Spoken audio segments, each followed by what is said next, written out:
Hello, dear students. I am Rafi. My YouTube channel is Rafi's lecture. Today's my topic is Lamarckism. Lamarckism. Lamarckism, it is also called theories of inheritance of Euclid characters. Theories of inheritance of Euclid characters.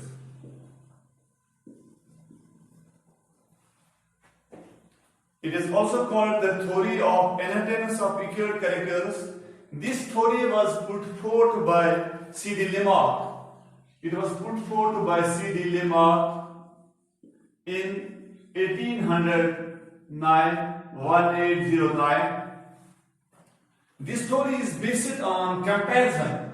This theory is based on comparison between the contemporary species of his time to fossil records.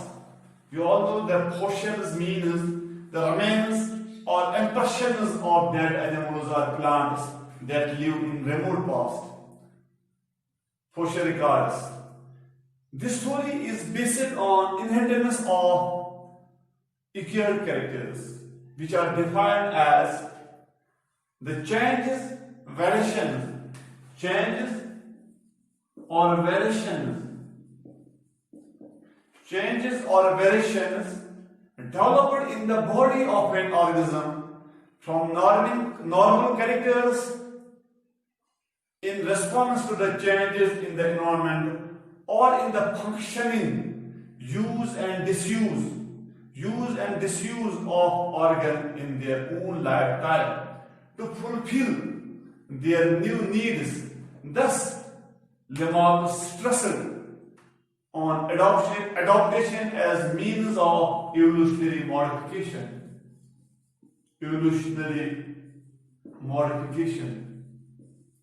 The main postulates of this theory are Lamarckism are as follows. First point is the use and disuse of organs. Use and disuse of organs. Use and disuse of, if organ is used continuously, use and disuse of organs. If organ is used continuously, if organs are used continuously and constantly,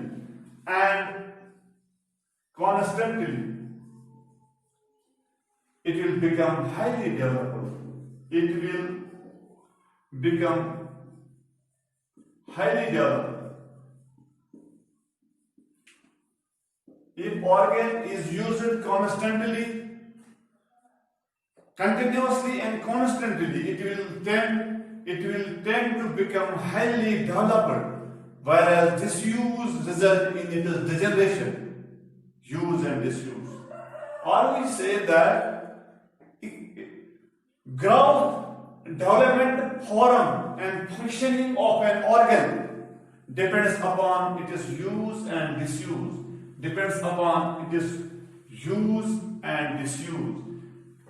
Continued use of an organ make it larger, more elaborate, strong and efficient. Lesser use of an organ make it small, simpler, weaker and less efficient. Continued disuse will cause gradual decrease in size, degeneration and ultimate elimination of organ. This is the use and disuse of. Second postulate of his theory is new needs.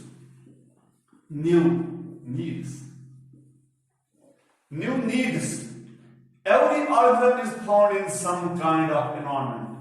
Every organism is found in some kind of environment. Every or living organism is found in some kind of environment. The change in the environment factors like light, temperature, medium, food, air, etc., or migration of animal led to the origin of new needs in the living organisms, especially animal, to fulfill these new needs. The living organism have to exert special efforts like changes in habitus or behavior. Changes in habitus or behavior. Are we explaining formation of new organism, new needs. Formation of new organisms in the body of organisms is the result of new needs and new movement which needs initiate and maintain the body, which needs initiates and maintain in the body. This is the new needs.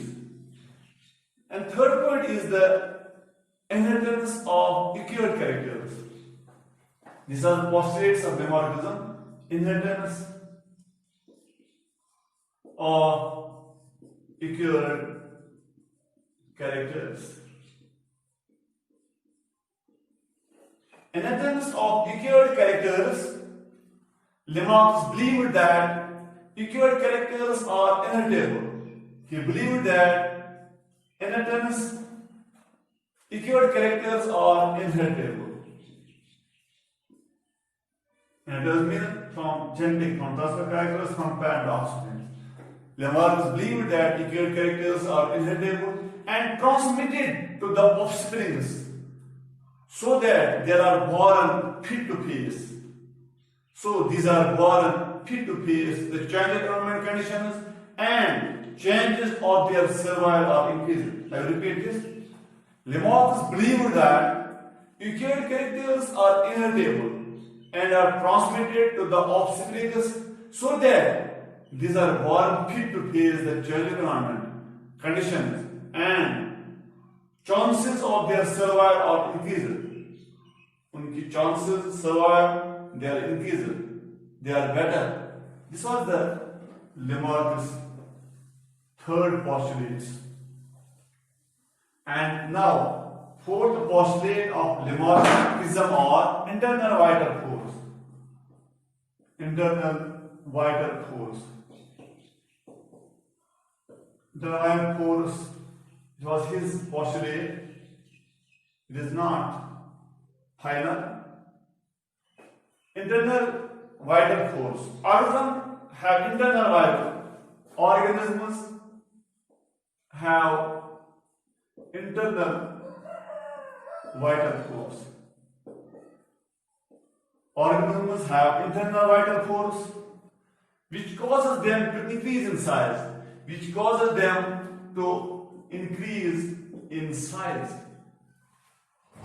undergo elaboration of its parts, Internal vital force. Organisms have internal vital force which causes them to increase in size and undergo elaboration of its part. If you go to explanation, some examples he quoted in these postulates, there are so many examples. Some examples I will quote here. First is you all know the giraffe having tall neck. You all know the giraffes.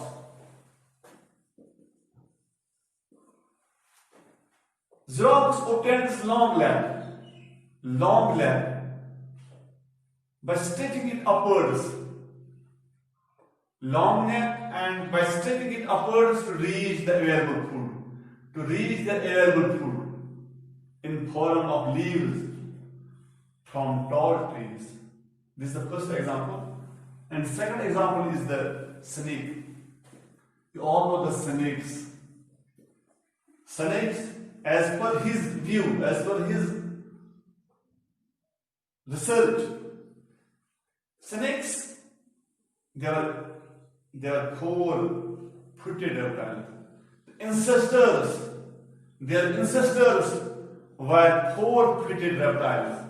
Four-footed reptiles. Four-footed reptiles. They were harassed by more evolved animals. They were harassed, they were threatened by some strong animals, by some evolved animals like mammals.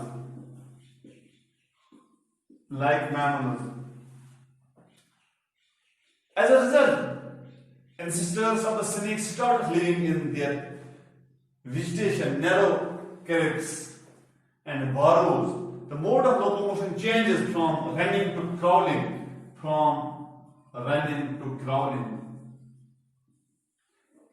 The mode of locomotion. Locomotion is the change, displacement of organism from one place to another place in search of food, in front of mat, in front of shelter.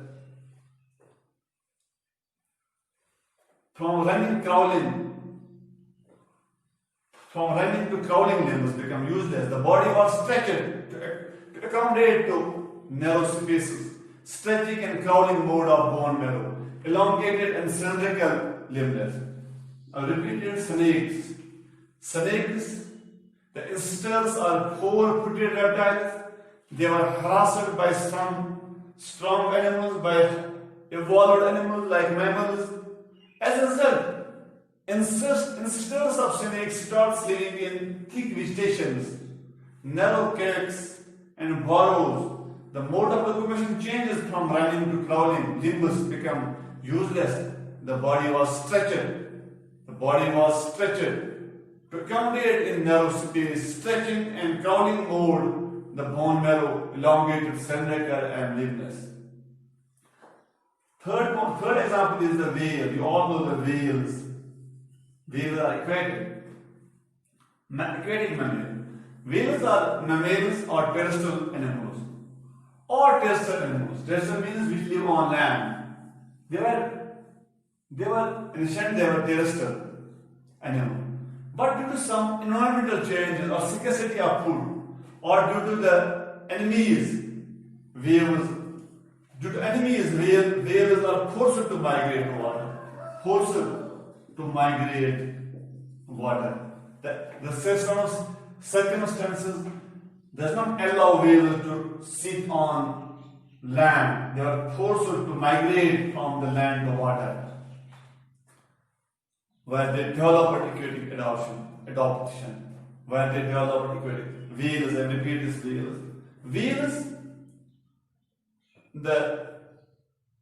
or mammals or terrestrial animals, but due to some environmental change or scarcity of food or due to enemies, whales are forced to migrate, to vacate to water, where they develop aquatic adaptation. Another example is the deer. Deer is active organism. He feeds survival of fittest. For escaping from carnivores, predators, ancestors of deer starting running. You all know deer. Deer is in food chain like it is a deer. Predators means the strong and free living organism takes the weaker organism. He takes the deer. But deer, for escaping from carnivores, predators, ancestors of deer starting running fast. As a result, they developed strong linear body and long limbs. They developed this body. Now, aquatic birds develop webbed. You all know that another example is the aquatic birds. Aquatic birds develop their webbed feet by constant stretching of